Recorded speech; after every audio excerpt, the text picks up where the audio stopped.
Hello, everyone. Welcome to Mind Pump. In this episode, we speak to our good friend and New York Times bestselling author, Max Lugavere, author of Genius Foods, Genius Life, and Genius Kitchen. We ask him some very probing and personal questions. Does he squirm or does he answer them like a champion? Well, you're going to want to stick around to find out. By the way, this episode was filmed in front of a live studio audience. We had some special VIPs come in for the weekend. They attended a Christmas party, a live event. You guys know Doug was my client. I think it was 2012. 2012 when you heard me. That was only because I was already filled up schedule-wise, just in case you guys are wondering. Doug looks back now and he says, God damn, I would have built so much more muscle if I would have hired. He's like, you're pricey. And they began their experience watching this episode be filmed. We hope you enjoyed it as much as they did. Enjoy the show.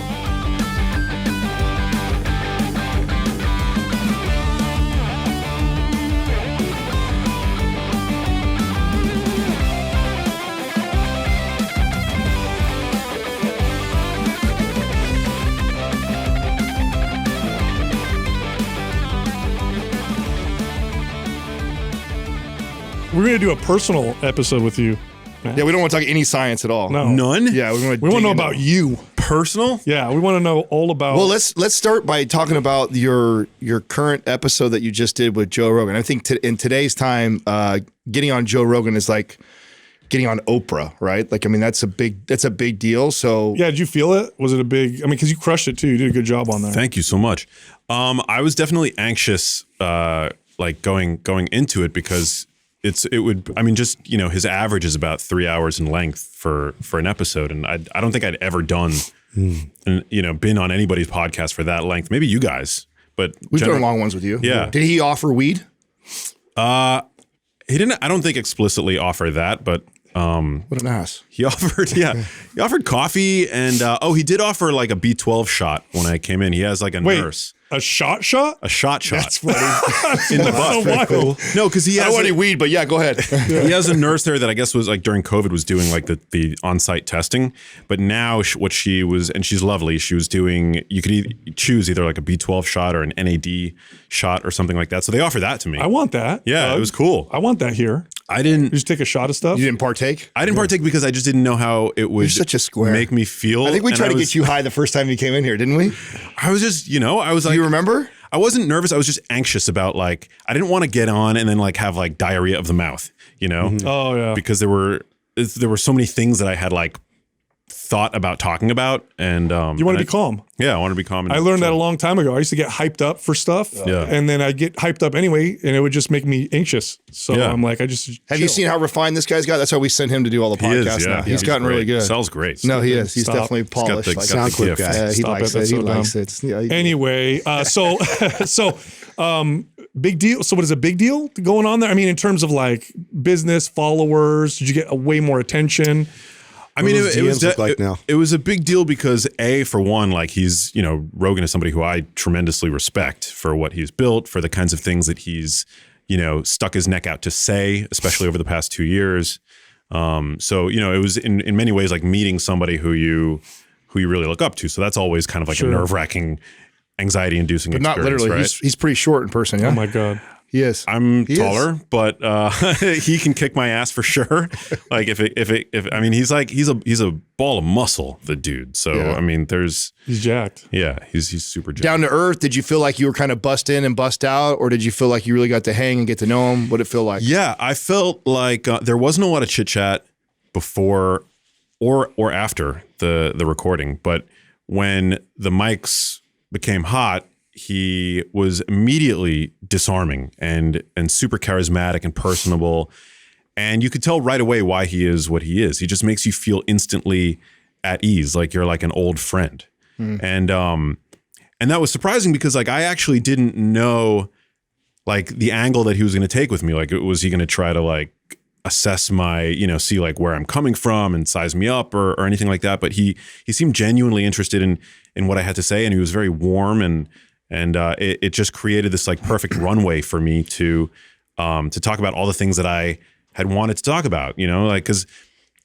for me, like I kind of approached it like I approached my first book. Like when I wrote Genius Foods, I was like, I would not have anticipated having I didn't anticipate having the opportunity to write a book 2 or book 3. So I didn't leave anything on the table. I put it all in the book. Like I considered the book like my legacy in a way. Like what if I only had the opportunity to write one book, what was it that I wanted to say? And so that's kind of like when you have an opportunity like that to go on that kind of platform, at least for me, I approached it similarly, you know? And so he just was so generous in that he left the runway wide open for me to kind of talk about the things. I think it matters that he probably liked you. Because I remember when our friend Tom went on his show and he just ripped. It wasn't good. Yeah, it was Really? bad. Did you watch that ever?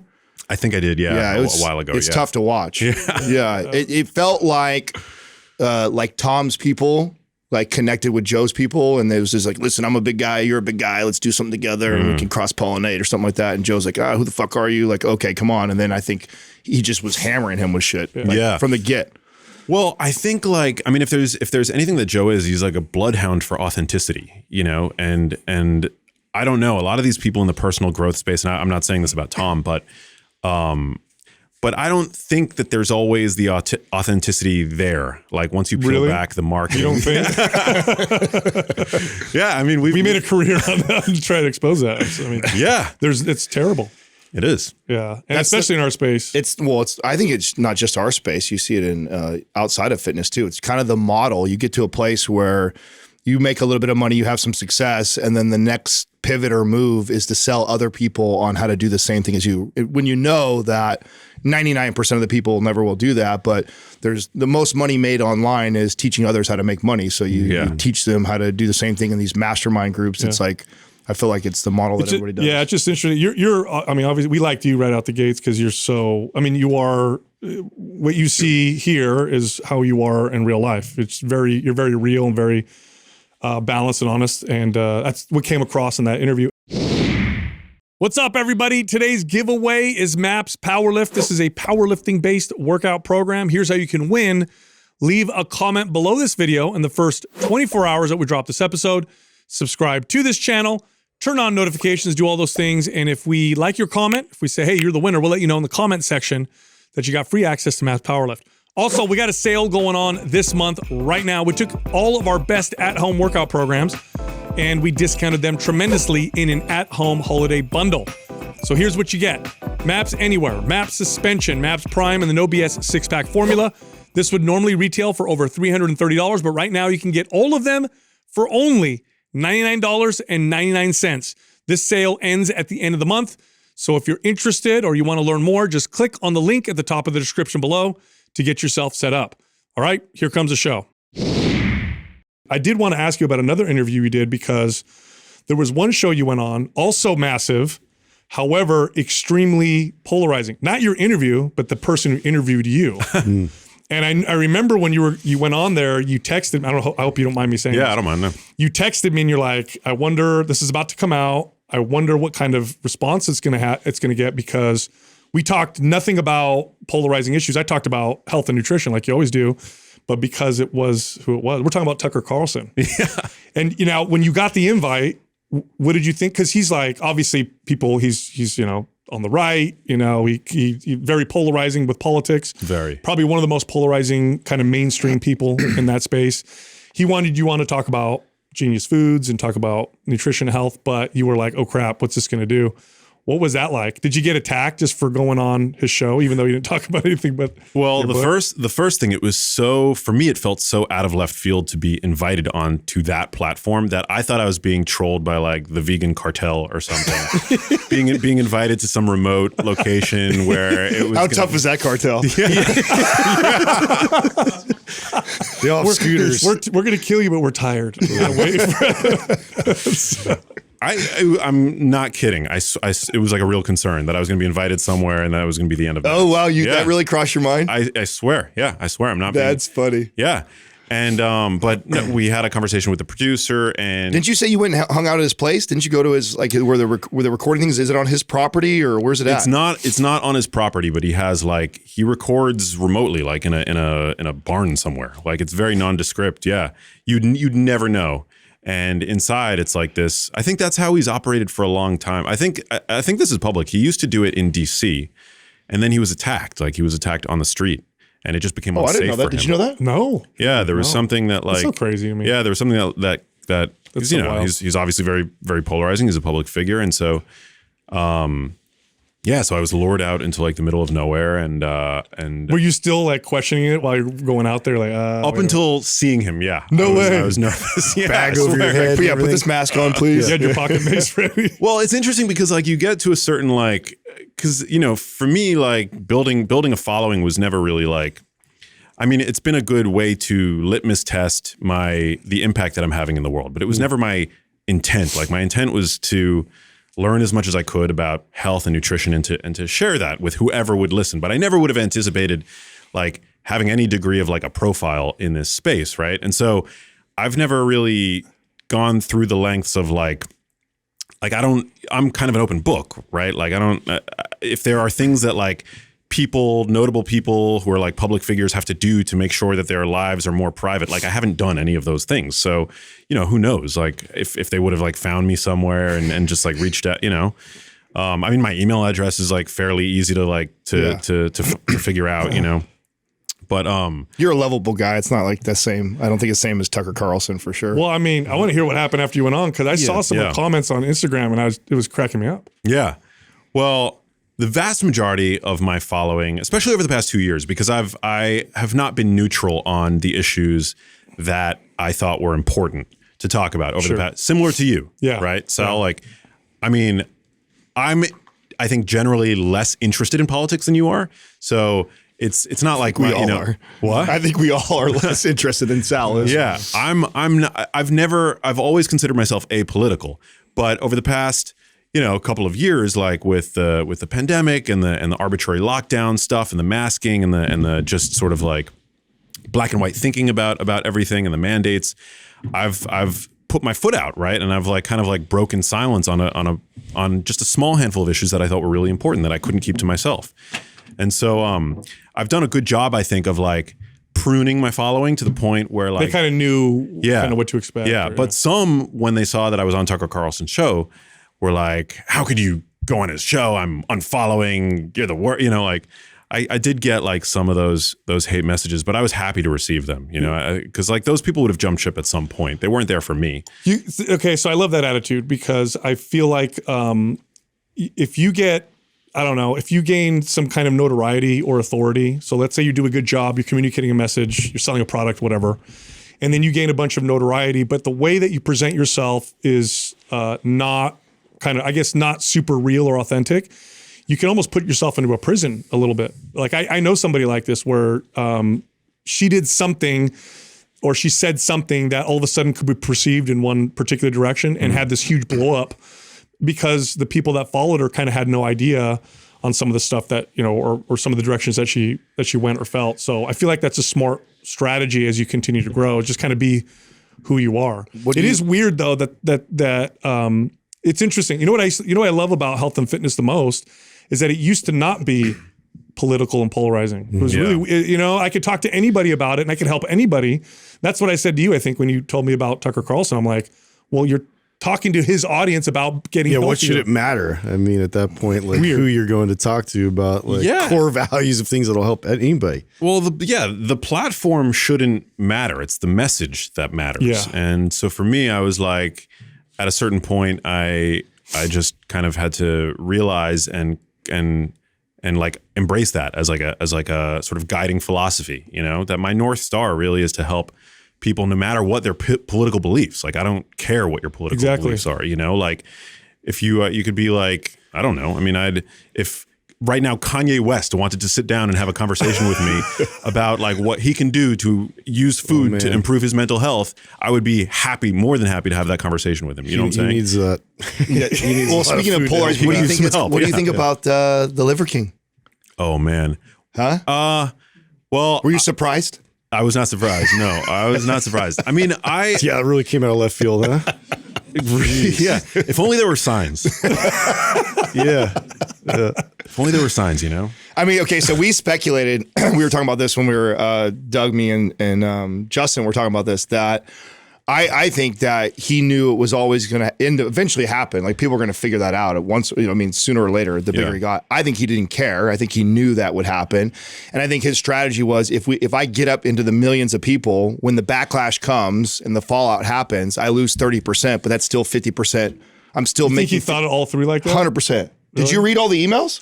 I read the emails. Oh, I didn't read all of them. I just yeah. Okay. Yeah, I got sucked. I went into the rabbit hole and like read the whole correspondence back and forth with. He was at 0 followers, and he says, "This is what I'm going to do. My goal is by 2022 to have 1 million followers on Instagram." Wow. So he had like email went back and forth about his strategy, and the intent was to get that big. And I really think that.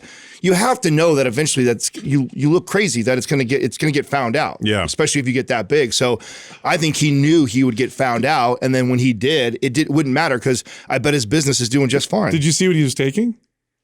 Yeah, I'm not. I mean, I don't know much about that world. So he's taking the amount of growth hormone he's taking is like pro bodybuilders don't take that much growth hormone. Wow. Yeah, so I don't know what he's thinking of doing with all that stuff. He's definitely not natural. That's for sure. Definitely not natty. Yeah. No, I mean, I thought it was like, I mean, I've got like conflicting thoughts about it, but I had a conversation with my friend Joshua Milburn of the Minimalist podcast yesterday, who kind of helped me gain some new perspective on it. First off, I wasn't like a fan of his. I wasn't like a follower of his, but I did initially think when I saw that this is like basically fraud because he's used this, he's flat out lied, right, on podcasts to help sell this lifestyle and his supplements, right? Which I thought was like, in a way, false advertising. Like, how is that not false advertising? It's literally a charlatan. Yeah.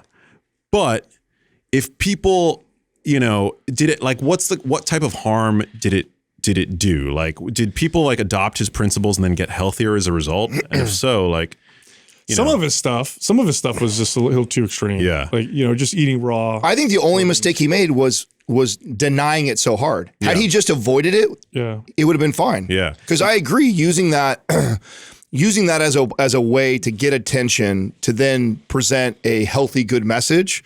I mean, let's be honest, that's what I did before Mind Pump. Yeah. I mean, I didn't have any desire to be a bodybuilder or go that direction. It was purely to gain all this attention. I took steroids to do it. Yeah, but it wasn't a bold-faced lie. You didn't lie, though. Yeah, but of course I didn't lie about it. I mean, that's why I think I'm smarter than this guy is. Yeah. I saw that, I'm just going to not talk about it. If people ask me, I'm going to be honest. That was my approach. But you're like a rarity. I feel like 99.9% of like fitness influencers who make a living showing off their bodies, like they're all taking stuff. Yeah. Like with the exception of maybe like Lane, right? Like everybody is like on something and nobody is being upfront about it. And so this is I think he could have been upfront and just not. I mean, I don't know if you saw the montage of clips that he did on all the shows of him like blatantly denying it. Same question, same answer. I didn't touch the stuff. Don't touch the stuff, right? I have never that's where he fucked blatantly. up. Yeah. He should have just ignored it or downplayed or made it. like a cheeky joke about it. Yeah, like, but the fact that he was like so staunch about never taking it, that's where he got fucked. But again, I don't think he's fucked. I think he's gonna make out financially, and I think his message as far as. What is his 9 ancestral tenets or whatever that he does? I mean, I think there's some truth in what he said. There's good advice. 100%. Yeah, it's good advice. It still convolutes everything, in my opinion, and it muddies what we're trying to do, muddies what like real professionals are trying to do. So I think that, it's a slippery slope. We can always justify things like that where we're trying to like push a good message through like a shitty like way of getting there. But you lose all the integrity that was behind it. So now what do you have left? You don't have a good example to. You hate all buff guys. Let's be honest. No, I don't like liars. That's it. Fuck liars. He has no. I got no tolerance. I know for you it, have dude. no patience. He hates for it. fake people. 100%. Did you guys think the apology was sincere? I thought it read as sincere. I think it was because he knew it was. He'd already thought about that shit years ago. Yeah. I do not think that he went into this. If he went in with the goal of I'm going to get millions of people paying attention to me, I'm going to take copious amounts of steroids and growth hormone. You have to know that one day, it's going to get uncovered. And so he had to have already thought about, okay, when this shit does hit the fan, what am I going to do? I'll just apologize. Yeah. I'll just say I was insecure about my body, and then people are going to relate to him and understand. Like, I mean, if you read the comments on the apology, a lot of people are like, I like him more now. So I think he's going to make out business-wise. Business-wise, he will. It annoys the shit out of me, though. I mean, he's selling products. So, I mean, he wouldn't be a friend of ours because of that. No, I mean, you want whoever's selling you products just to be honest. You know, and that's a pretty big lie. If he didn't say anything, it'd be okay. And I don't give a shit, to be honest with you, if he takes steroids or not and what. I don't give a shit about that. Just the lie. I don't like him anyway to begin with, even before this all came out, because he's like a caricature. Yeah. You know, like a character. And it kind of, for our space, it definitely is something people can point to and be like, oh yeah, this is strength training. This is what, the fitness space is. It's all this. Well, weird, there's something to that. You mentioned the character. Like, you start to see like what does really well in social media. You see what gets elevated the most, and you really like. It's like. I would say like comparable to WWE, where like everybody that's an influencer is trying to create this sort of caricature of themselves and present them. And to me, like it's interesting to watch like how well that does still in comparison to somebody that's authentic and just giving. I think most of them are that way. I mean, that's been our experience. I don't know about yours, but when we meet people for the first time that are super famous on Instagram or YouTube, they're always different. In person, they're always. Who was it that couldn't turn it off? Elliot Holst. There you go. Oh, right. Who's that? We met him in person. I was excited to meet him actually because I like his content. He's got this like, you gotta work hard and be the best. Like he talks like this, right? And then when we were done, and the mics were off, he kept talking like this. Yeah, and I'm like, we're done. It's like, bro, the mics aren't on right now. This way. What are you doing, man? Okay, dude. But a lot of them were like that. I mean, Connor Murphy was this super shy. I'm gonna just throw people on the bus right now, right? So whatever. He's true. Podcast. Yeah, I like him. He's a good kid, whatever. But like super nervous. Shy. Bradley Martin, same thing. Like all these kids that are like they get super famous online, and then you meet them in person. They're all insecure and nervous, and they can't make eye contact, and their personality doesn't align with this character that they built up on social. It's interesting. It's really interesting to see. Yeah. It's more rare, and I think that that's why we tend to cling to people like yourself when we meet, that because we kind of expect everyone to be like that now, and so it's like, oh, dude, this guy's real. He's the same on the podcast as he is off the podcast. Like I think that's more rare for us. Has that been your experience, or has it been different for you? Yeah, no, I mean the real ones are rare for sure, and I feel the same way about you guys. Like there are people that I'll invite onto my podcast who, you could tell as soon as they enter the studio that they put on. It's like they flip a switch, that they're suddenly like at the helm of some like big media opportunity, and they start performing, and it's just it's very cheesy. Yeah, it's not. But I feel like those people, they don't have the longevity, so you just got to see them. It's slower to go your approach or our approach, but it's more sustainable. Yeah, like it's and obviously you feel a hell of a lot better. Plus, it's not hell. Could you imagine being the Liver King in public? You know what I mean? You're trying to hang out with your family and kids, and then people. Yeah, but I think half of what drives those people are narcissistic as fuck. Like he likes that. He's always like that. That's fair. Yeah, those people they want that attention. Yeah, but ultimately, it's like what you said. You end up putting yourself in a prison. Whether it's like your personality or your ideology, like your dogma. And I feel like a lot of the carnivores have done that, like the carnivore types. Yes. Like they are so extreme and so dogmatic. And then once you've kind of seen this publicly with some of them, that like as soon as their diet stops working for them, then they have to pivot, and it becomes this whole thing this revolt. Yeah, this revolt. That's like when Paul Saladino started adding honey to his diet. Yeah. Oh, honey. What friend of ours was it that said that they were the one that got him to do that? Who was it? Oh, it was one of our friends. Yeah, I can't remember. Yeah, somebody said that. Was it Jason? What was it? I don't remember who it was. But one of our friends was saying that they were the one that really convinced him. He's like on a paleo diet. I'm like, what the? This isn't a carnivore diet anymore, Yeah. Yeah, was that vegan girl? Wasn't it? There was this like vegan influencer girl. Oh yeah, they do that. I mean, you see that all the time. Well, someone took a picture of her eating fish. Yeah. at a restaurant. Oh my god! And she had to do this big old apology about it. So that's why we're always like, Adam's always like, I like Diet Coke. God forbid somebody sees me. Hedge your bets, Yeah. Well, since we're talking about being authentic, so part of the thing I wanted to do with you today is be more personal, and so I want to ask you. I'll put you on the spot. What would you say is your single biggest insecurity? Oh man, My single biggest insecurity. What a question. That's right. Think about it. We got time. Yeah. He gets insecure because he doesn't have any insecurities. I talked to him about this before. No. Now we all do, right? I've got many. Yeah. I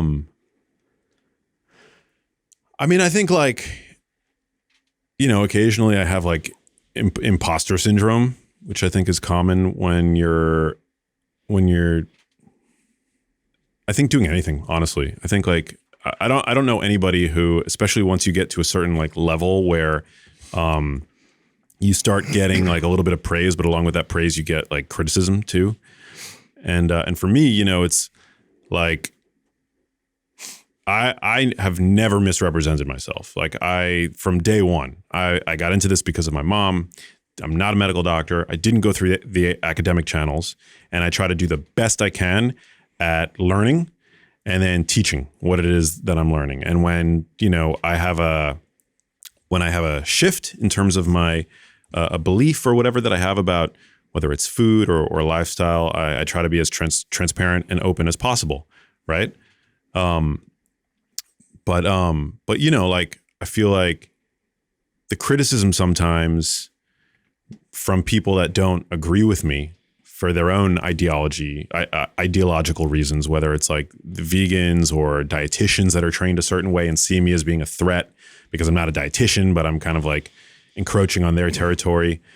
I try to be, I try not to let that criticism get to me, but it does sometimes. And it just perpetuates that like imposter syndrome feeling that I sometimes get. Yeah. But don't you think it keeps you humble? Yeah, I think. You know what I mean? Because I feel like if you have to have a little bit of that, otherwise you could get real arrogant. Yeah. Because you'll question, okay, well, I got to make sure I say it this way. Well, I guess if you position because I don't know if I feel like I go through that, but I don't feel like I ever position myself as like an authority in anything. So that's probably, and because you're presenting a lot of information and science, like you have to kind of dance that like I am kind of an authority because people are reaching out to you for specific. I think maybe you and our show have that more than I do. Like I don't feel that. Do you think to yourself? Because I noticed this about you when you present information, you're very careful to not present it like in a overly positive or overly negative way. You'll say, okay, this study shows, other studies may show, this suggests. Like you speak very in a very accurate a way.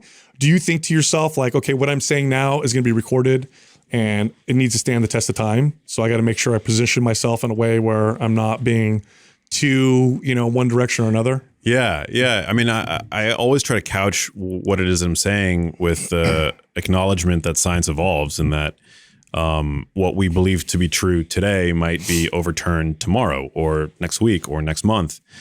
And so, yeah, I think as a communicator, part of like the skill set that I've honed over the past few years is to be very deliberate with my words. I think words are super important, particularly when talking about these kinds of things. And my passion is brain health and helping people avert age-related chronic disease because I saw such profound illness with my mom. And so it's not necessarily conscious for me, but I think that the way that I communicate, I'm always at least subconsciously mindful of the fact that there could be somebody like my mom listening at the other end. Right. Somebody who is actually scared or actually sick, and that I would never want to, I would never want to convey false hope, like a sense of false hope, because that wouldn't be right to do with somebody who was in my mom's case, right? And so that's got to be one of the toughest things to deal with when you're dealing with chronic. I had a family member who was really sick once, and I remember trying to read things online. There's so much information out there that you would definitely do the false hope. Like this is the cure. Do this, take that. Yeah. And it's really shitty because when you're in that position, like all you want to do is believe in the hope. Yeah. Like when I was on Rogan, I remember there was a specific section where I was talking about the ketogenic diet.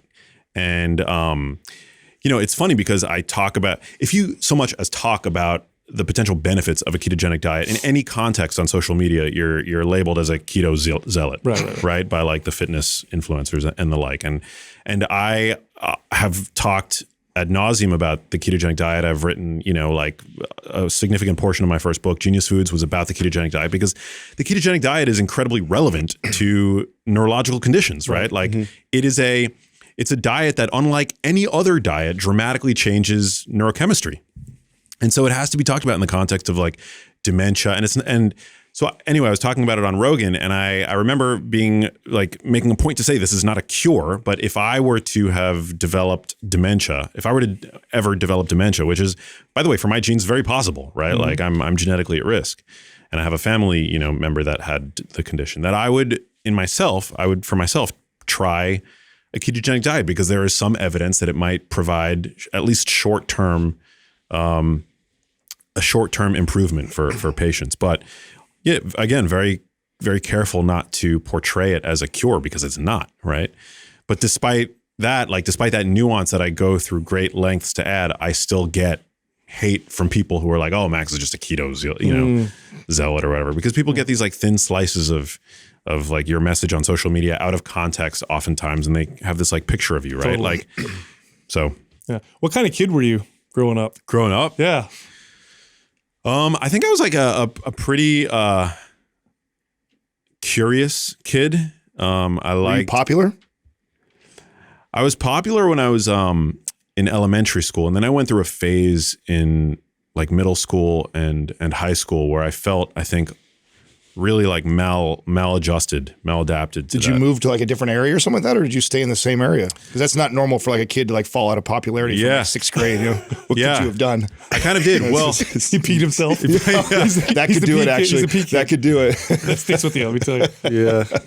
I don't know. That off your record. I was really insecure, I think. It's funny that you ask that because I recently, after my mom passed away, me and my brothers, we moved to LA, and we brought all of the like the family relics and heirlooms like with us. And I have like boxes of old VHS tapes from my family that my family has had for like 40 years, right? That's cool.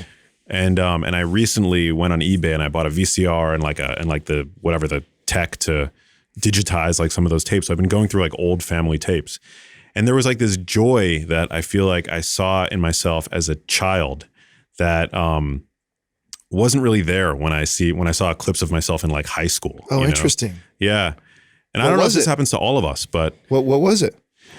What were you insecure about at that age? Yeah, this is probably the insecurity thing I was digging for anyway. Maybe. So I think I was like a shy, introverted. I couldn't like, I didn't really have many, I couldn't describe what my passions were. And Jesus, who can at fucking sixth grade? Yeah. I don't know what my passions were, what I was going to be, or any of that stuff at that point. You didn't like shoes back then? I did, actually. Okay. I just didn't think I liked anything back then. Like I couldn't, I just like, I didn't have the tools and I wasn't very like self-aware at the time, or I think I was like really insecure and self-conscious. I was just going to say you're a thinker. So I'm assuming as a kid, you probably thought a lot. Yeah. So you probably were so self-conscious because you were thinking about, am I hitting? Yeah. Okay. Did you comb your hair back Neurotic. then? Because you don't now. So did you comb it back then? I think back then, yeah, I used to comb it back and I had braces. So I kind of looked like Butthead. Okay. Oh, no. Nice. Yeah, I'm not kidding you. Yeah, I can see it right now. I did. That's great. Braces. I literally looked like him. Were you like, were you in class? Were you a good student? Were you like, wow. I wasn't a good student. Really? I wasn't really. I didn't feel like I was good at anything in middle and high school. I was and this is kind of like around the time where I discovered fitness, and I really became obsessed with like the notion of bodybuilding and supplementation and all that stuff. And I was never a bodybuilder. I wasn't even like good at that. But I didn't really get good grades. Was school boring?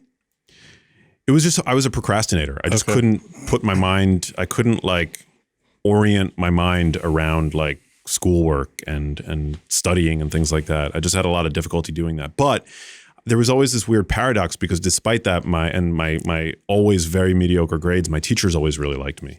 So I don't know if it was because like I had a bit of charisma somehow back then, or I think that I was always just very curious. Like I asked good questions, even though I couldn't like, I didn't excel like in terms of my school work. I always asked good questions. Like my teachers could tell that I was like, that there was always like a potential. That's actually the one thing that I would hear again and again throughout childhood, despite my report cards always being really bad, my parents always getting really mad at me for that, was that Max has really high potential. He just needs to like reach it, you know. Would you have been diagnosed with ADD had you been like a young kid now, do you think? I was never formally diagnosed, but I did struggle. Like my middle brother was diagnosed with like ADD. My middle brother had it, and so I think maybe that kind of took the focus off of me in that regard. I was always in like the gifted classes, like the honors classes, because they saw this potential in me. But my grades were always just terrible. But I will say that like I always struggled to read books like in school.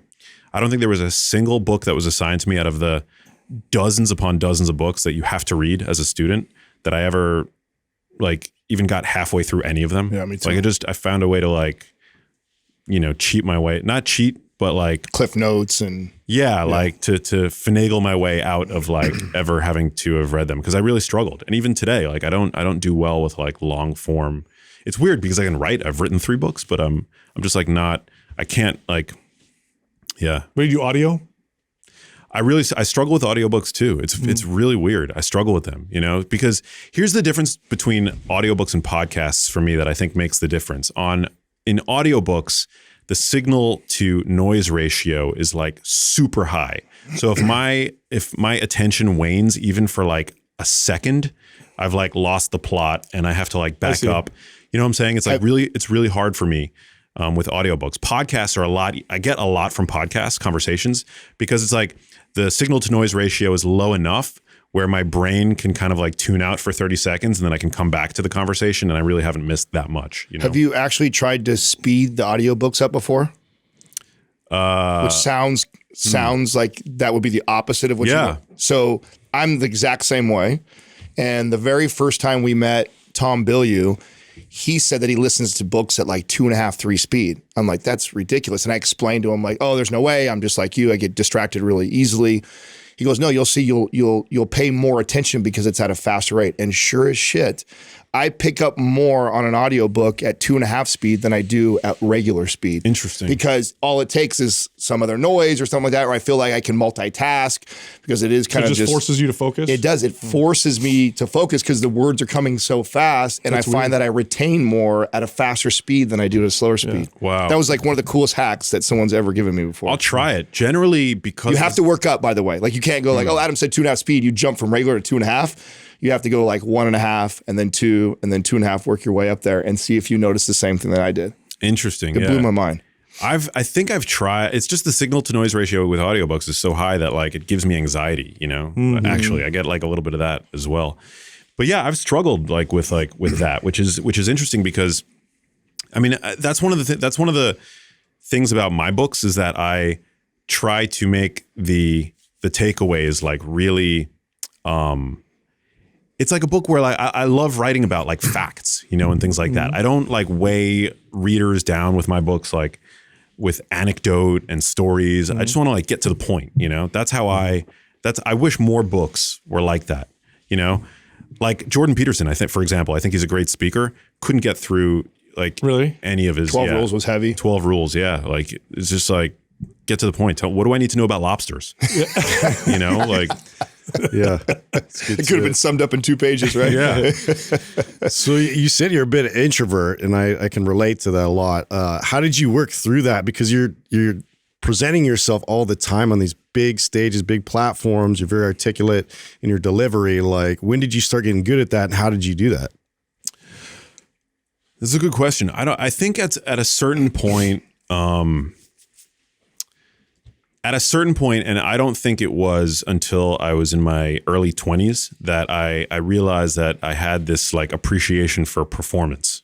And I don't know where it came from, but when looking back at my at these like childhood tapes, I could see that child Max had like a predisposition for it. Like whenever the camera was on, I think I as a child appreciated it. And I kind of lost that plot throughout middle school and high school, but towards the end of college, once I realized that like my academic past wasn't going to bode well for a career in medicine, I pivoted to a double major in film and psychology in college.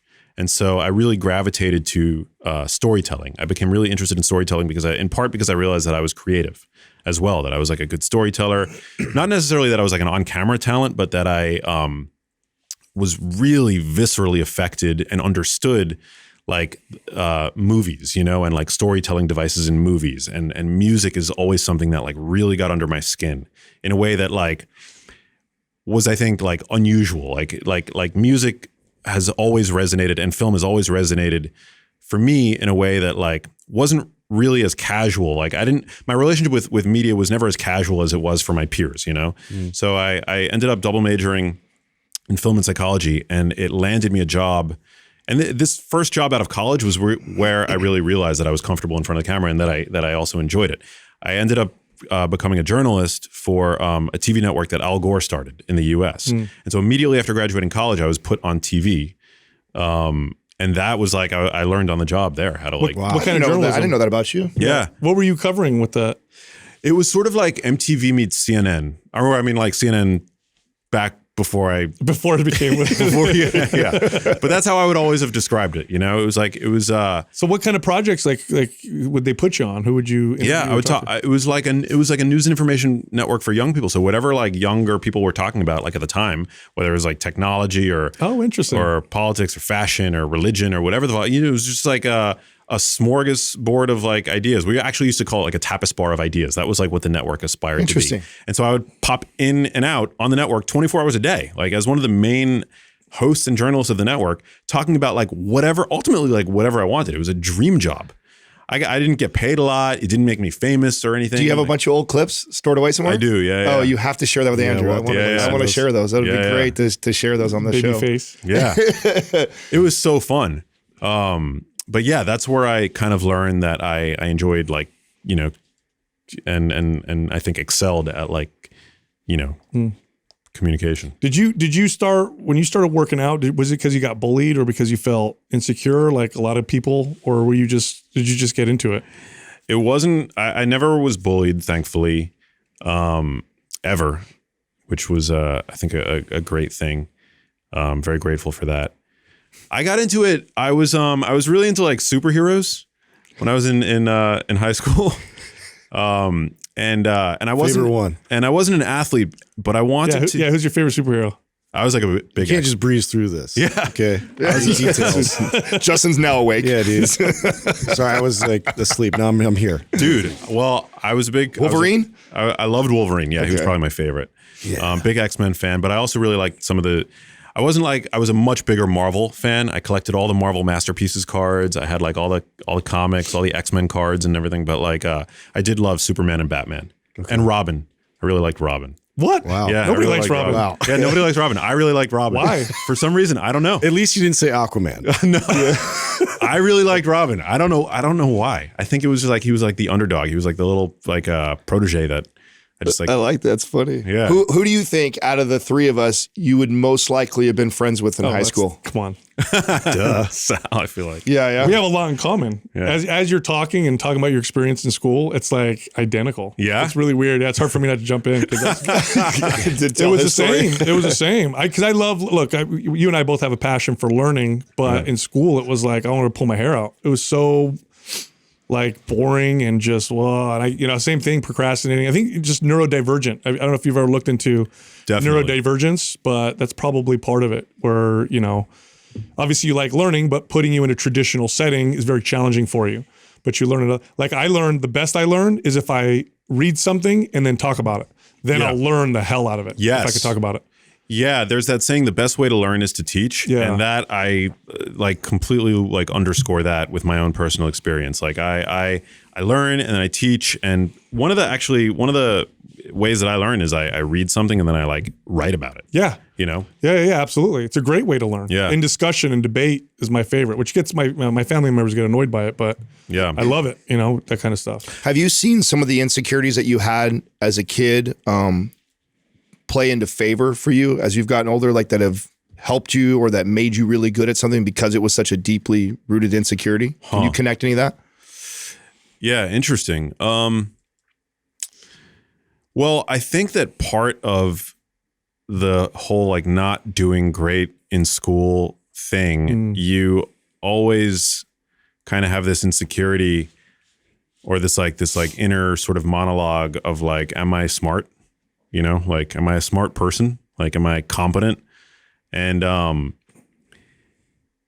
I feel like most of the time I feel pretty smart, but then sometimes I feel like an idiot. And I feel like that sort of like balance of like always trying to like get better at what it is that I do and be more competent and better able to synthesize, aggregate, understand, synthesize ideas, like that's something that definitely does propel me. I think you share that in common with Sal and I for sure, right? So we didn't finish school, and I think that's something when you don't finish school and then you get in a position where you're teaching and helping others. I think that's always kind of in the back of your mind, like, am I smart enough? I didn't get over that for a long time. Yeah, like on my podcast, I'll tell you if I ask a question or something where I fumble and I just don't have a clear, because sometimes that happens to me, whether it's like I my mind goes somewhere else over the course of a recording, which, it gets rarer and rarer as I get better and better at the art and science of podcasting, which like you guys know, like you get better over time.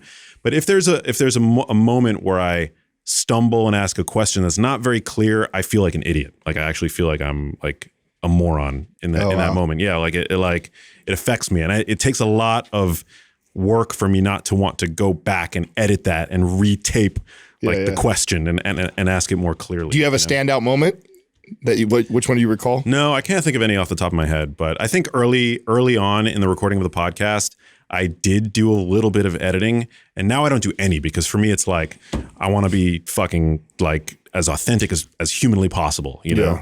And I just pretend like I'm coughing.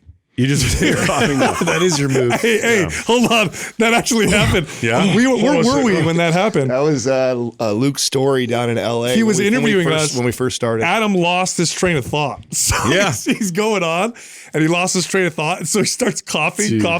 And so I just jumped in, right?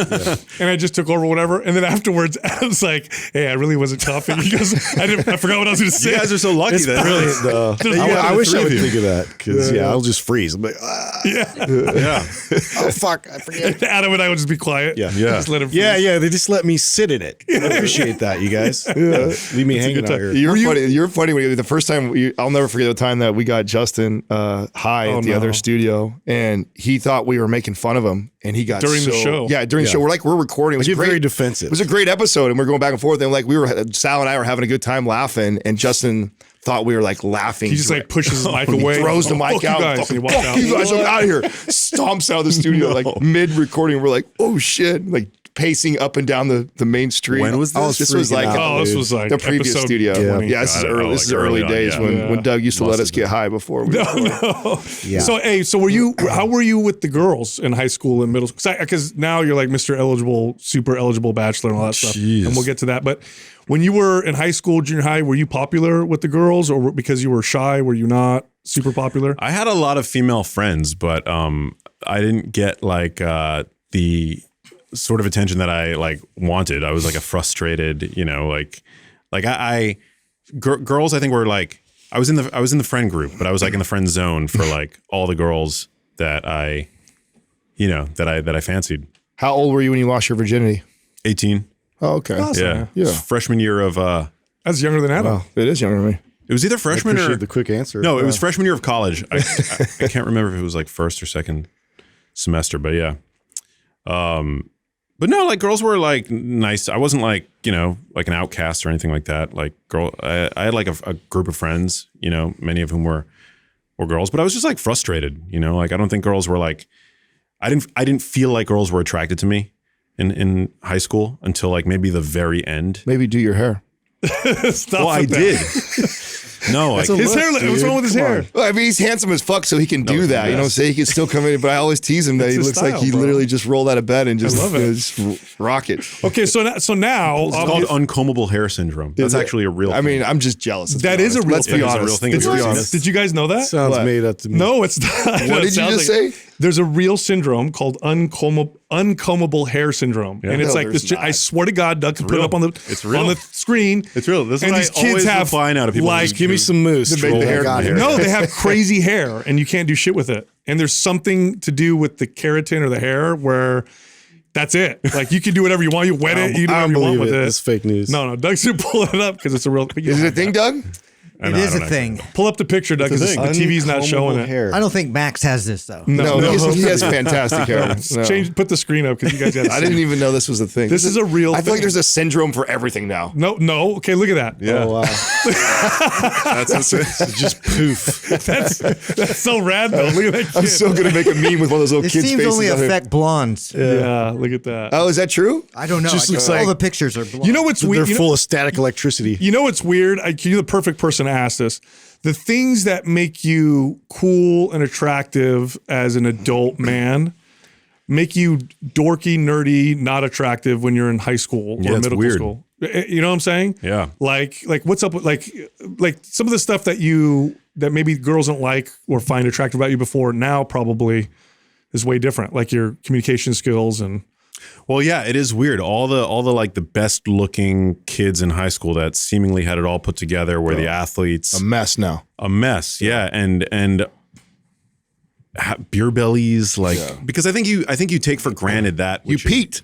yeah, You peaked your senior year in high school, you know? you peaked. Yeah, I think in life you take for granted that which is easily obtained. So the kids that seemingly had it all in high school, they're the ones that were the first to let it go. You know, whereas I feel like I've always had to work for, you know, whether it's like to appear as though I am somewhat stylish or to have a nice body, you know, body that I feel confident in. I've had to work for it.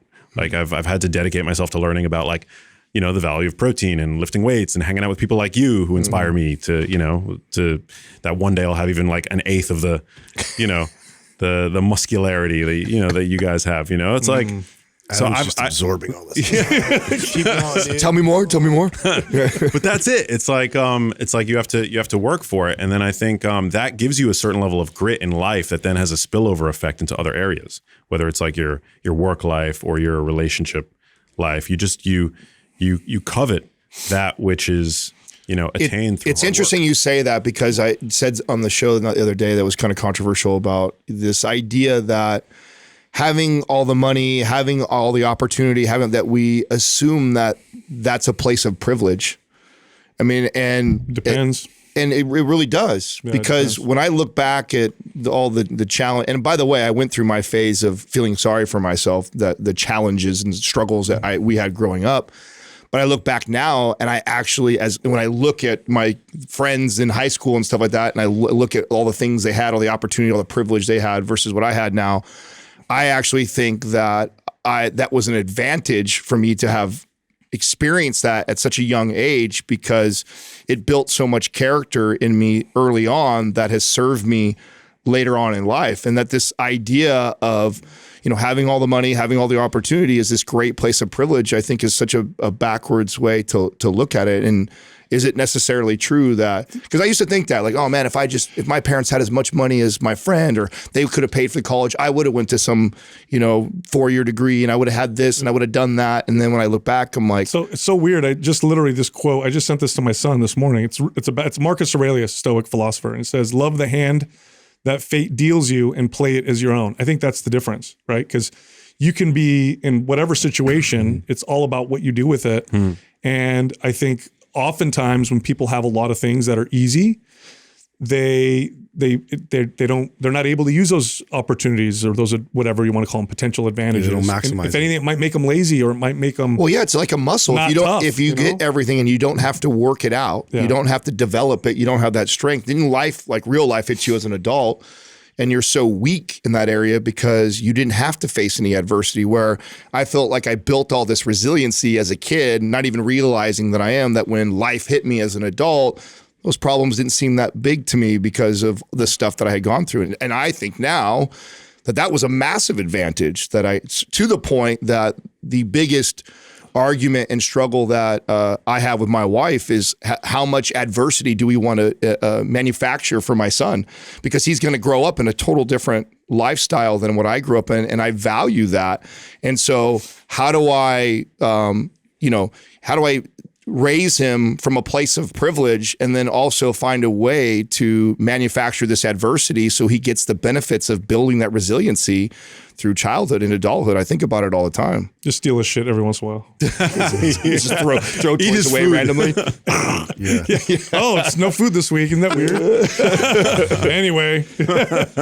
What are your, talking about kids and I mean, do you think that you have any insecurities around fatherhood or relationships or marriage or anything like that? You just got a niece, right? Niece? Yeah. So that's kind of a taste of what a little bit, right? Of what it would be like to have kids. Do you want it? Do you desire it? Why? I mean, I know you get plenty of opportunity. So what keeps you from going that way? I do want it, but I've struggled for a long time with like relationship stuff, and Be more specific. What do you mean by that?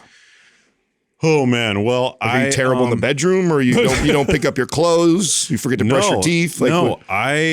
I mean, I've had like lots and lots of great relationships with women, but I feel I've been in like therapy for the past like year and a half. I recently stopped going because I feel like she told me that I've like really done great and that it's time to take a break, which is something that's really nice to hear from a therapist. It's like she's not talk to you anymore. She quit me. She's like, I've told clients that before. Hey, we're done. You learned everything. I'll see you later. It's scheduled a month from now. Bro, you're gonna make him hella insecure about that. Well, no, she said that I achieved a lot of the goals that I sought her out to accomplish. Mm-hmm. And, one of that was like to try to figure out like my relationship shit. And, so one of the things that I've realized, is that we all kind of have trauma, which is not something that I would have realized pre-therapy, because to me, trauma has always been like big T trauma. You're sexually assaulted or something at some point in your life. I had like the most wonderful childhood. Like my parents were great in many ways. They were just amazing parents. But we're all traumatized by something. Mm-hmm. By something. It's like, a baby who doesn't get picked up at the right time when they're crying out for their mom or their dad, like that traumatizes them in a way that creates like a butterfly effect. Like pain is an inevitable aspect of life. And so for me, you guys know that I've always been like incredibly close with my mom. My mom was the most important person in my life, and she motivated me to do what it is that I'm doing, like in hopes of helping her when she was ill. But emotionally, like growing up, she probably leaned on me a little bit too much because her marriage, she was an amazing mom. My dad was an amazing dad, but the marriage was never really that good. And so my mom, basically like what it's called, it's called enmeshment. And there's a kind of scary term for it, which, has nothing to do with like physicality or anything, but it's called covert incest, essentially. Mm. When a parent makes you their surrogate partner. So like emotionally, my mom would like talk to me as if I was like her best friend, unloading all the shit that my dad was putting her through when I was a child. Wow. And boy, that definitely will make you grow up real fast. Yeah. Yeah. So like, I'm the oldest child in the family. I'm closest with my mom. So I do have this, like, there's this thing where I'm like kind of like a maternal figure to my brothers. And it's like been kind of great with like the niece now, but it's affected my relationships negatively. And it's really one relationship in particular. I was like on and off with this one girl for a very long time who I loved, but I couldn't like commit to. And the whole thing with this like enmeshment, it creates like avoidant attachment, and you essentially have this like bond with your mother. What's avoidant attachment? That seems like avoidant attachment. Well, there's like, I'm definitely not an expert in this, but there's like different kinds of attachment. You have like anxious attachment, avoidant attachment, and it just kind of creates like, explain it to me.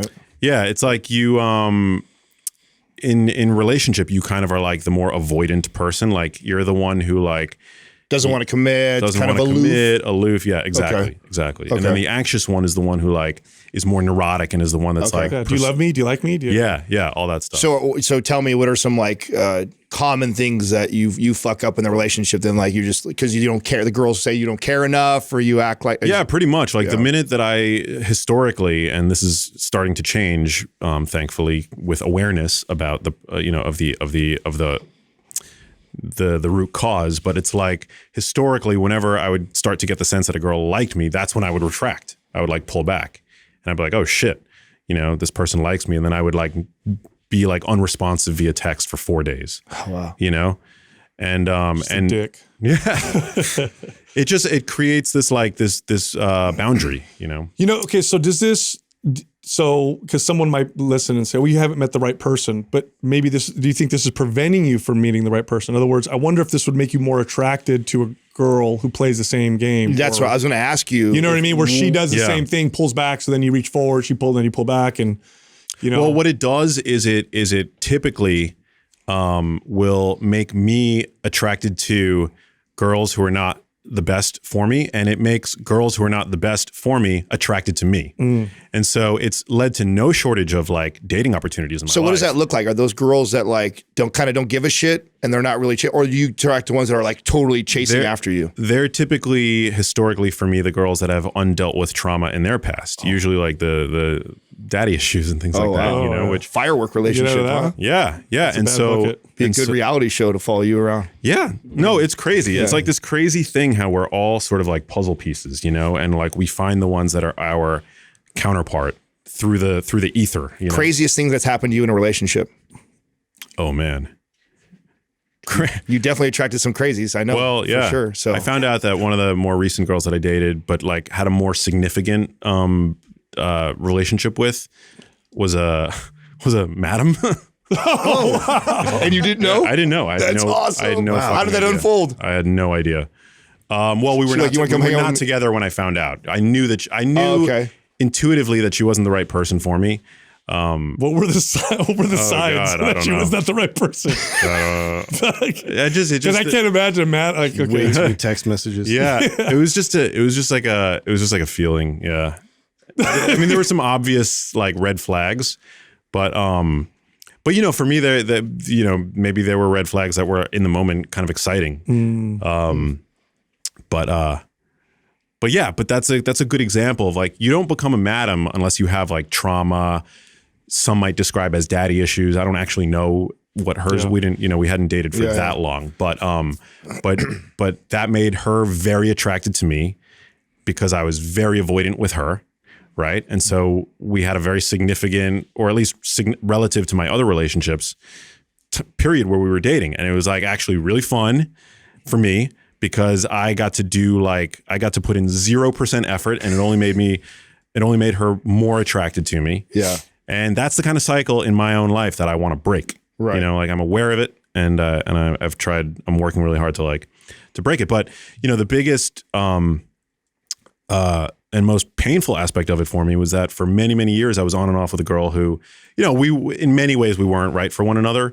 So there's like the confounding variable there, and we drug each other through youth, like the hormones and the drinking and all the things that you do when you're a young idiot. Like I, despite how it may seem now, I mean, granted I'm still an idiot, but like definitely went through that phase where like, in my 20s I was like going out a lot and whatever, and I had this girl in my life who, and she was doing the same, but we loved each other, and I just couldn't, she had a lot of trauma that was undealt with. I obviously didn't know it at the time, but like I had trauma that was undealt with. And now this person's like, probably for the better, but like is out of my life. And it's like a thing that, it's always like going to be there as like a reminder, or at least like a question, not necessarily a reminder, but like a question, like what if you could have like, where are you meeting some of these girls you're dating? Are you using like dating apps and stuff? TikTok? No. Jeez. Dude, the TikTok algorithm. That's where Doug gets his dates. Stop. Big TikTok guy. They're good dancers. Yeah. I fucking hate TikTok precisely because it has me so figured out at this point. Oh, when you go through your feed? Yeah. It's just the algorithms are so smart, and it's the worst. It's like the worst thing. It's a reflection of just the worst thing. Yeah. It's like the shadow. It's like, it's amazing. It's like you want to see your shadow, go to the For You page. I think that's actually one of the things I find most fascinating about social media is how aware I am of the addictive properties, and yet it still can get you. Is that like, I know that, I mean, I think I was talking about the book Irresistible, long before anybody else was in the podcast, and it read iGen after that, read Unplugged after that. So like, and I was so staunch about not getting sucked into social media, but yet it could still, it still gets me. I'll still get caught up in it and find myself, oh my God, I literally just wasted an hour and a half of my day doing really nothing. Yeah. It's terrible. I think TikTok is the best of that. You're not really meeting girls through social media. It occasionally is useful, but it's sort of like a mix of like meeting people I prefer meeting people in person. But I'll use like, there's like a dating app that I'll occasionally waste time on. Instagram is like, I mean, if you got to use whatever's available these days. Like I'm not like a Luddite, like I like if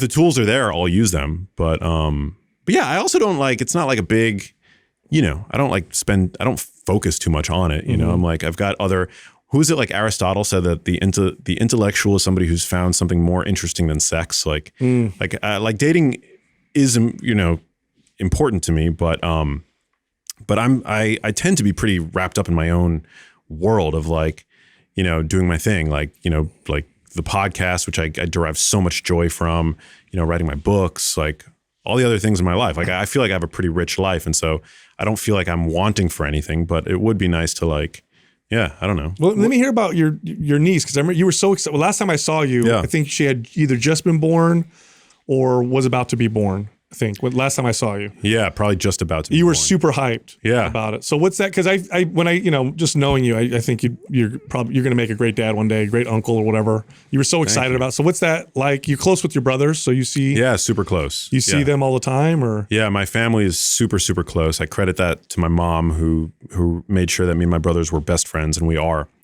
My youngest brother, and partially because he's my youngest brother, and I'm the oldest, and I have and I'm also like, obviously health is kind of relevant to where, they are with the baby. I've taken a fairly active role. I mean, they're still the parents, but like her name is Kayla Moon, and she's just like the cutest little baby. She's named directly after my mom.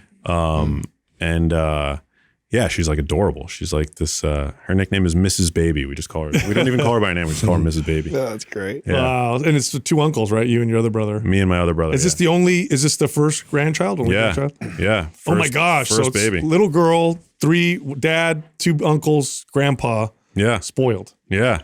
Totally spoiled. And the only girl. Like the only girl. That's what I'm saying. Yeah. Yeah.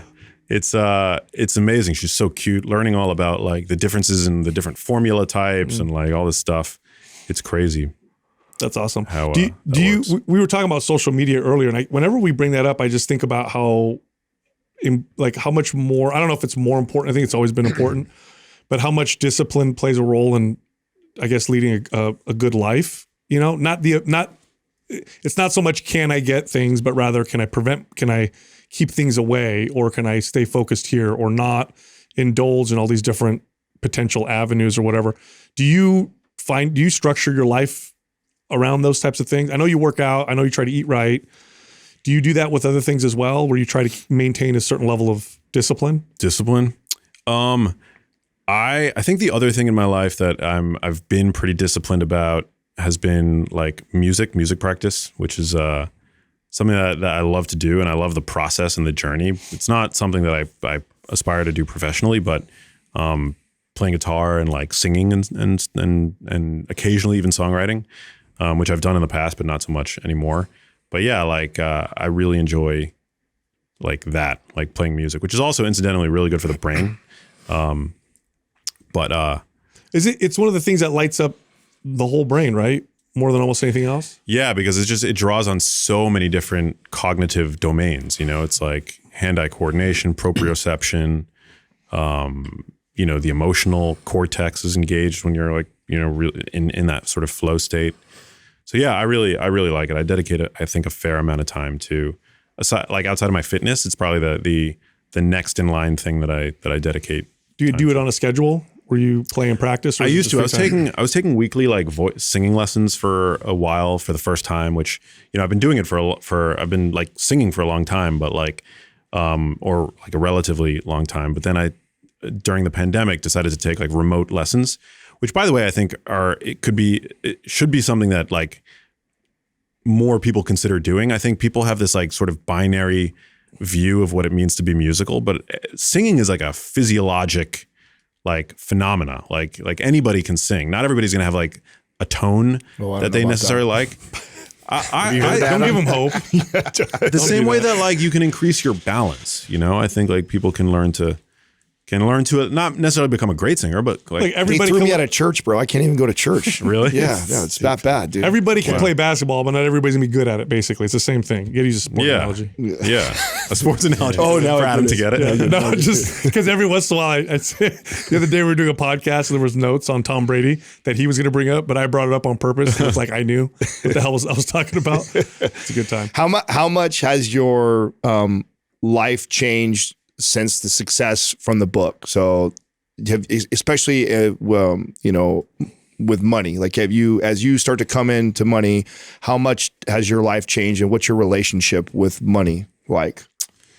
Man, well, I'm interested in I think I'm interested in money, but I'm not particularly skilled at like understanding like the more esoteric financial concepts. But I like having money because it's like energy that I can then use to help support things that I either like or care about, you know, whether it's like products. Like I know you guys do like a lot of like investing into different like CPG, better for you CPG products. So I've been really enjoying doing that. But yeah, I'm very grateful that I get to do what it is and focus on the topic that I most care about for a living. It's been, you know. I think you were in Magic Spoon. Are you in more than just one company? How many companies are you invested in right now? Yeah, Magic Spoon was my first. So mad we missed that boat. Yeah, that's a good one. I mean, no, I don't know. It's like we haven't there hasn't been like a they haven't sold it or anything. No, they haven't sold it, but but the valuation came out like I talked about on the show like 6-7 months ago. Interesting. Yeah, it's they'll up there. get bought out. Yeah. What else? God, now I'm drawing a blank. Oh, Element. Oh, okay. Yeah, you too. We're in that. I love that stuff. Also, I recently found out that I have like occasional migraines, and I find that. Wait, how do you mean you just found out? Well, I used to think that like people get headaches. Like I didn't think that like a headache was necessarily a migraine, but I maybe like once every other month or so, I would get like this like very specific headache that would begin upon waking and wouldn't go away until I went to bed, until like I went to sleep. And let me guess, the sodium. Sodium helped it. Dude, there's very interesting research on sodium 100%. and migraines. Yep. Yeah. Actually, there's a lot of really I've been diving into the migraine research, and it's super interesting. People who have like higher sodium diets tend to experience fewer migraines. My wife gets like debilitating, like almost like cluster headache type migraines where you want to pull your hair out. So I like I've been diving deep into reading about that now for the past maybe 5 years. And I was fascinated. Sodium.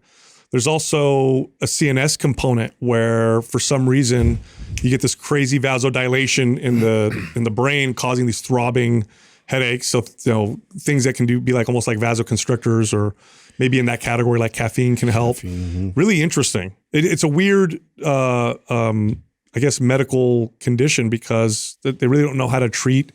Did you know with cluster headaches, if people take psilocybin once a month, they won't get them anymore? Maybe I saw that from you or something. Weird. Yeah. There was a really good randomized controlled trial looking at the impact of industrial seed oils on migraines. I don't want to open that wormhole unless you guys want to go there because I know it's controversial.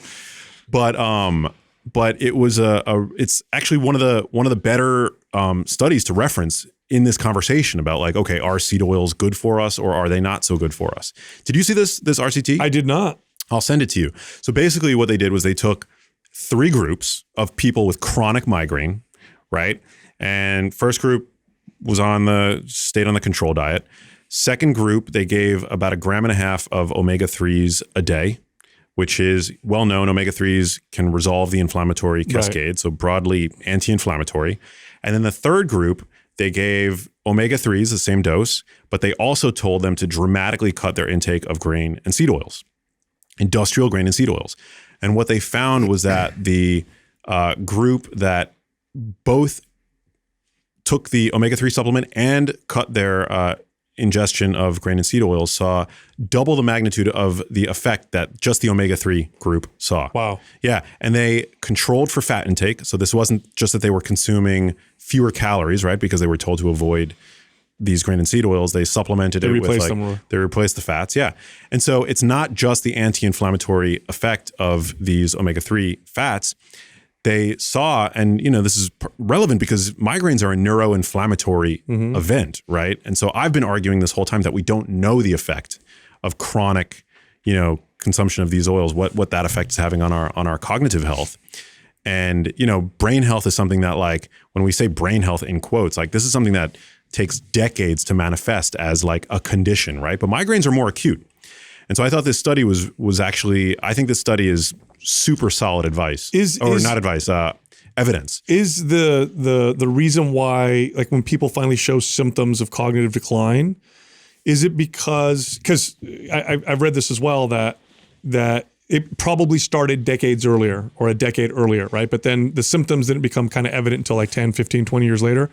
Is it because of the brain's ability to compensate? So you're having damage or whatever, but your brain's ability to compensate makes it so that you don't really have these really overt symptoms until it just gets overwhelmed? Is that what's probably happening? Yeah, that's part of it, that you have what's called the cognitive reserve. That's why it's thought that learning to play a musical instrument, learning another language, staying engaged socially, that these help to strengthen and support the cognitive reserve so that, you have a greater degree of resilience. But then also, with conditions like Alzheimer's disease, for example, there is this sort of inflammatory effect that's apparent. And it's thought that inflammation wrought by probably any number of stimuli then causes this over aggregation of amyloid plaque and the tau proteins that clump and misfold. And that sort of begins to create this like self-perpetuating thing where the amyloid then becomes toxic. It's not that the amyloid was initially toxic, but that it builds and that it starts to gum up the works. And yeah, that's right. We talked about this. It's a symptom rather than the kind of root cause. Yeah. But there's probably a bunch of different things. You want to build your cognitive reserve. You want to, strengthen your, neuroplasticity, all these other things. I think all can play a role. Oh, interesting. Yeah. And I wonder how migraines tied to all that. Yeah, I don't know, man. It's like they're related. I mean, is there a correlation or is there any connection between migraines and chronic cognitive decline? Not that I'm aware of. Okay. It might be out there, but I don't know. Okay. Yeah. Is that the most recent like cool thing study that you come across that you're into? Yeah, that I thought was pretty cool. I mean, definitely because it seemed like a pretty well controlled, a well-designed study, They found that the people who were in that group of not just having taken the omega-3s, but the concurrent reduction in seed oil intake, which is like basically like linoleic acid. They cut their ingestion of linoleic acid. They got by on way fewer drugs. They had to take less NSAIDs, like fewer, like they were popping less ibuprofen. And I just thought that was super interesting because the argument that you sometimes get is that seed oils are fine. They're benign. It's just we tend to underconsume omega-3s. But this study examined that. Right. And said, no, you both make a big difference. Yeah. Not just because the brain, like fats affect the brain. And it's not just any fats that affect the brain. It's like these polyunsaturated fats that are given sort of like free reign access to the brain, right? Yeah. And so when we consume these easily, first of all, it's not even necessarily that the oils are easily oxidized. We're consuming about 3 to 4 times more linoleic acid, which is an omega-6 fat, than we did at the turn of the last century, right? But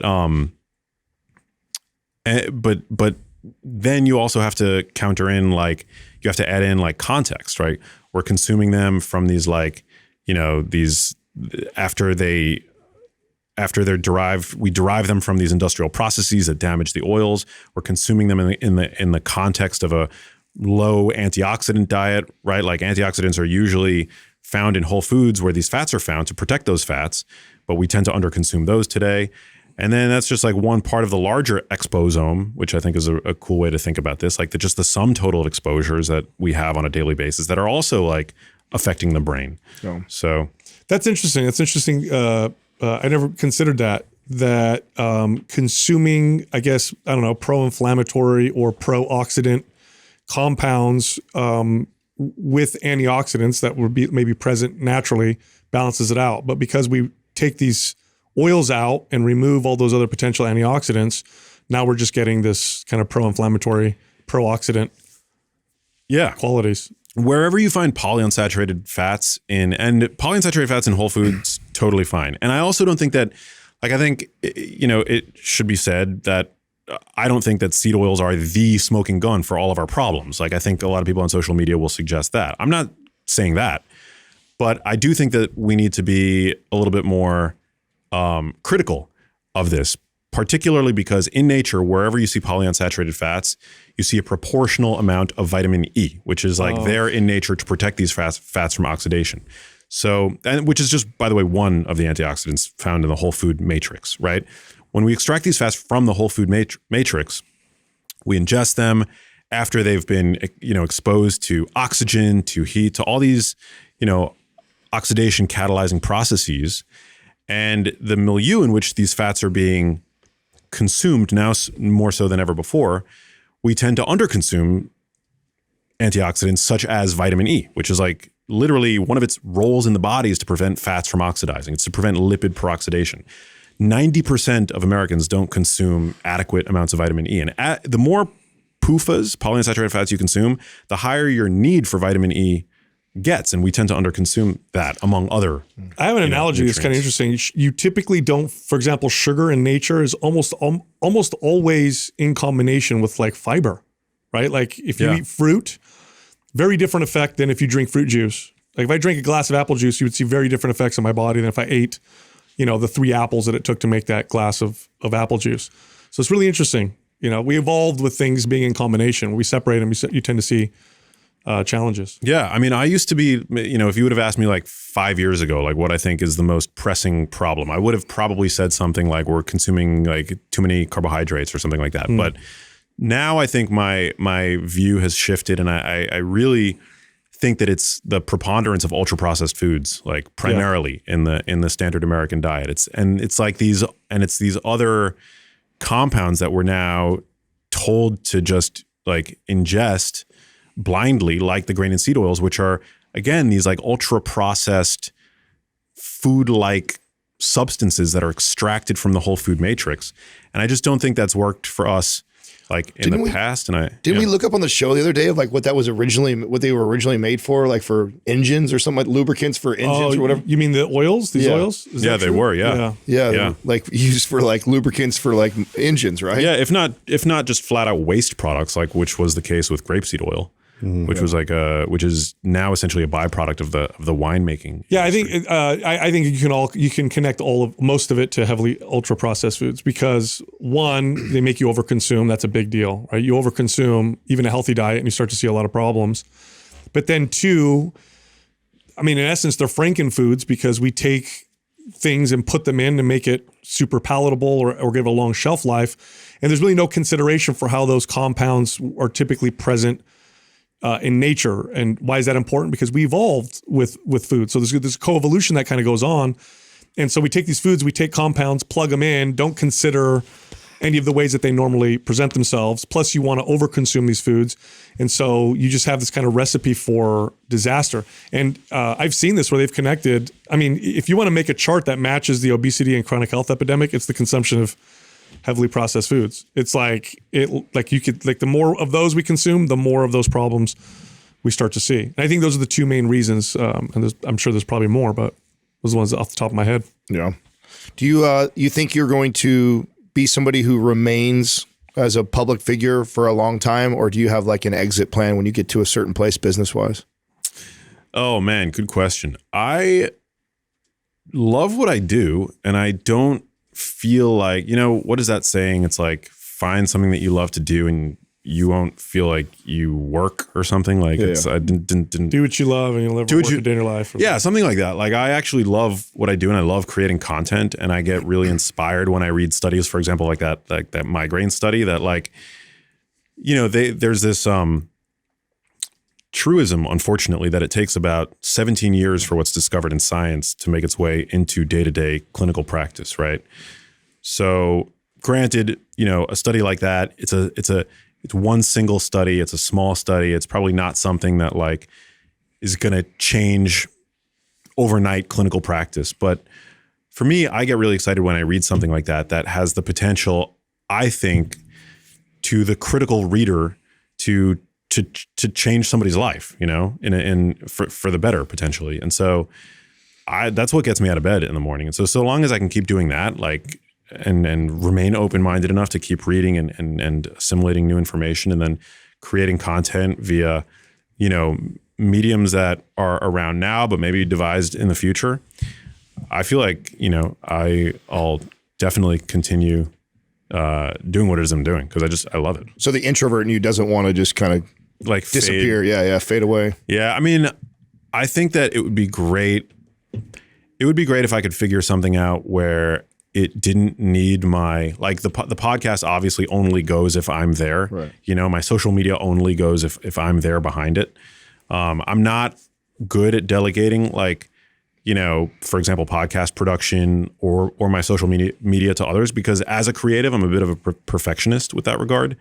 So it would be great to be able to come up with something or team up with, partner with somebody that can kind of like add an arm to my business that doesn't need like my full-time presence. Yeah. I don't yet know what that looks like. You guys have like courses and all these like cool products and stuff like that. So that would be like, well, maybe we join forces like the Avengers. Yeah. You could live out your Robin Hood. Yeah, thing, live out. Yeah. Yeah. Adam said that if I left, he'd replace you and me. So Yeah. I did. I might be actually, doing so that. that's funny you picked him as the. switcheroo. We play that game every once in a while. Like if Justin dies, like who? Some people want like They play that game too many times. Justin dies. I would love to got be a like guy. the honorary like 5th mind pump guy. you already are. Yeah, dude. Am I? I think you've been on the show more than anybody else. Have I? It would be much better if you were a chick though, because that would solve a problem that we have where everybody always asks for that. You need a girl's opinion. Like, Yeah. sounds feminine enough. Yeah. You're way more. Brings it. Yeah. Anyway, always a good time with you, man. Yeah, likewise. I love Yeah. you guys. I'm Always a good excited time for with you. tonight and tomorrow. It's gonna be a good time. Dude, what a weekend. I'm pumped. It's gonna be a lot of fun, man. Thanks for coming. Of course. Thanks for having me. Today, we're going to teach you everything you need to know to build a strong, well-developed chest. When I think of weak points and areas that I struggled with developing for a really long time, chest was up there with the. Yeah, it was for me. It was for me for sure. I got more caught up in the weight I could lift versus how I was developing my body. I think it's one of the most challenging muscles to develop for most people because the form and technique.